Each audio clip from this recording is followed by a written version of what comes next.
Drug testing, it's a big deal. For one thing, it's one of only 5 elements of a best practice drug-free workplace program, and it's the only way to objectively tell if an employee is under the influence. It's also a big deal because under the 4th Amendment, it's considered search and seizure. So if you're going to do it, and you really should, you want your policy to describe what drugs you're going to test for, how you're going to test, like urine, breath, blood, and when you're going to test, and we refer to the when information as testing applications. Today we're going to talk about proactive testing applications, meaning tests done independent of the employee doing anything wrong, like causing an accident or appearing to be under the influence.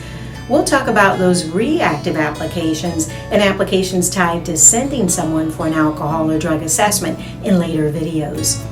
So 3 types of proactive testing applications include pre-employment, where the applicant is given a conditional job offer, then sent for the test, and you get the results before they start working. And new hire, where the applicant is hired, begins working, and is tested during a predetermined new hire period, typically no longer than 90 days, and a negative result is a condition of continued employment.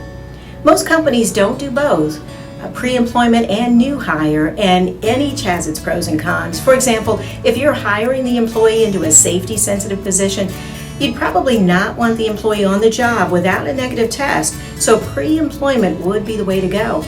But if you have a lot of turnover and don't want to spend money on a test until you know the person's going to stick around, then a new hire test may be the direction you choose.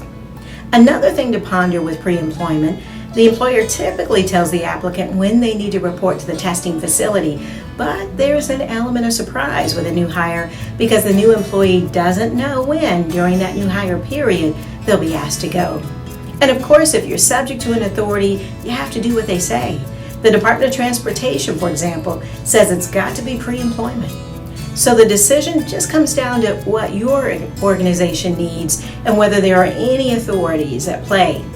The 3rd type of proactive testing application is random testing, where a preset percentage of employees are objectively selected, preferably by a computer program, and asked to take an unannounced drug test. The key word in this testing application is random, meaning you're testing a random person. This is not the type of test you do because Richard's acting funny.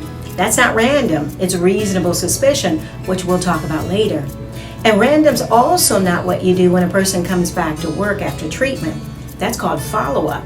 So random is random. The computer decides who's going to be tested.